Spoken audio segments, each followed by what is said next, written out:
Tema pelajaran Agama Katolik kelas 7. Mengembangkan diri melalui pergaulan.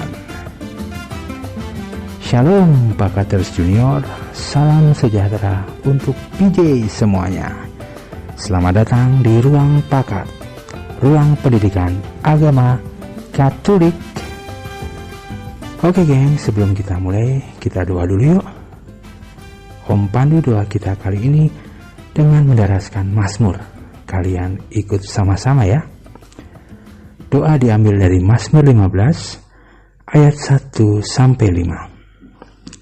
Mari kita berdoa. Dalam nama Bapa dan Putra dan Roh Kudus. Tuhan, siapa yang boleh menumpang dalam kemah-Mu? Siapa yang boleh diam di gunung-Mu yang kudus?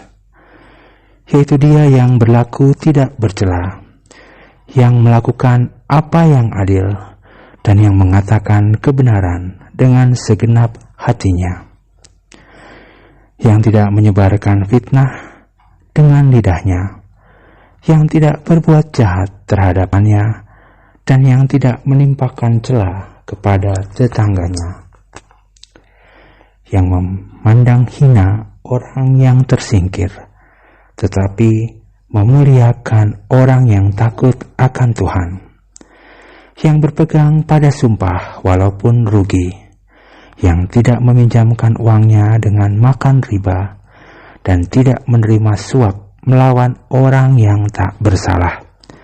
Siapa yang berlaku demikian tidak akan goyah selama-lamanya. Kemuliaan kepada Bapa dan Putra dan Roh Kudus, seperti pada permulaan, sekarang, selalu, dan sepanjang segala abad. Amin. Oke, yo.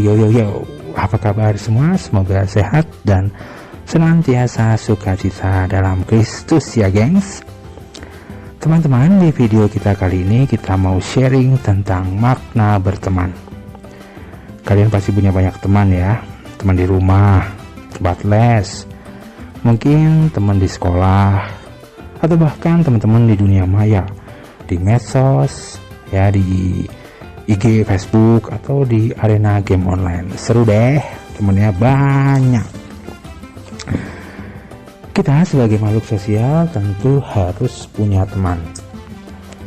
Kita harus bisa hidup berdampingan satu sama lain, hidup saling mengasihi dan tolong menolong, tanpa membedakan sara. Tahu sara ya gengs? Suku, agama, dan ras. Nah, kira-kira apa itu definisi berteman? Ada yang tahu? Yuk, kita buka buku referensi pendidikan agama Katolik untuk tingkat SMP. Atau kalian googling juga boleh. Monggo, silahkan. Nah, Om bantu ya mencarikan salah satu definisi berteman. Berteman dapat diartikan sebagai hubungan atau relasi yang terjadi antara dua orang atau lebih, baik itu seorang cowok dengan lawan jenisnya maupun dengan teman-teman cowok lainnya, dengan tujuan untuk bersosialisasi ataupun untuk mencapai sesuatu yang mau dicapai bersama.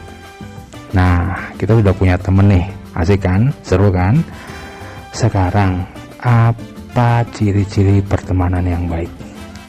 Ada banyak lah. Nah, Om Pakat sajikan beberapa dulu. Ya, kalian cari selebihnya ya. Cekidot. Ciri-ciri yang pertama, ada relasi atau hubungan timbal balik di antara pertemanan itu. Yang kedua, sesama teman tidak mau saling mengecewakan satu sama lain. Yang ketiga, sesama teman juga tidak boleh saling egois. Yang keempat, sesama teman juga tidak boleh saling bersikap munafik. Apa itu munafik? Tahu ya? Ya, seperti bermuka dua gitulah.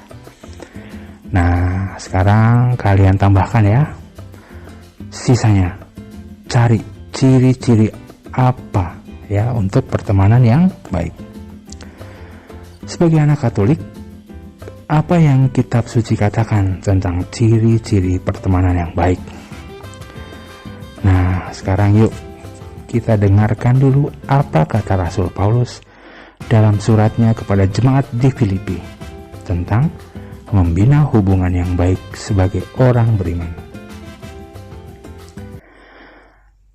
Bacaan diambil dari Filipi 2 ayat 1-8.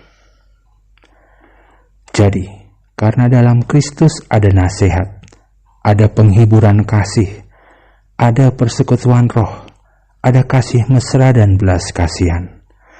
Karena itu, sempurnakanlah sukacitaku dengan ini. Hendaklah kamu sehati sepikir dalam satu kasih, satu jiwa, satu tujuan, dengan tidak mencari kepentingan sendiri atau puji-pujian yang sia-sia. Sebaliknya, hendaklah dengan rendah hati yang seorang menganggap yang lain lebih utama daripada dirinya sendiri.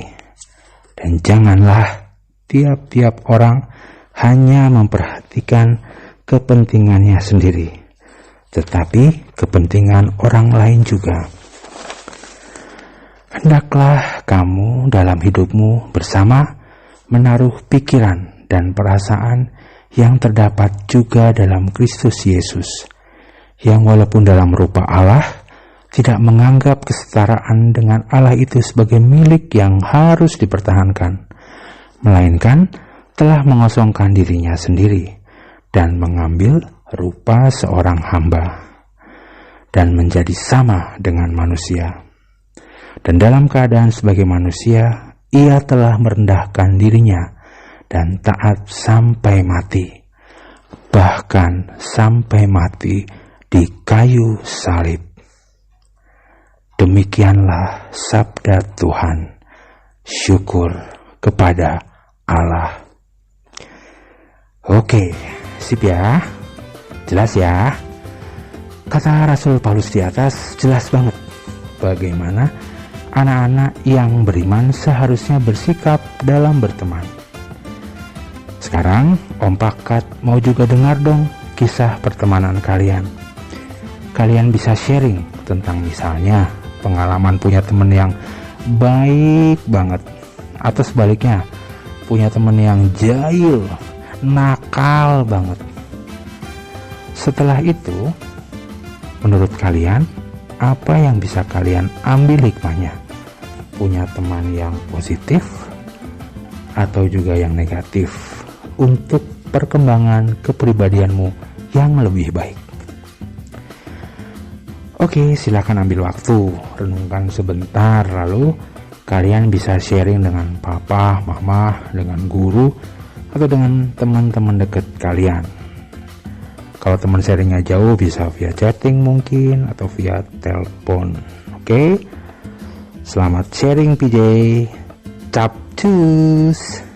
Oke, itu tadi pengantar dari Om Pakat tentang bagaimana kita memiliki sikap untuk sebuah pertemanan yang baik.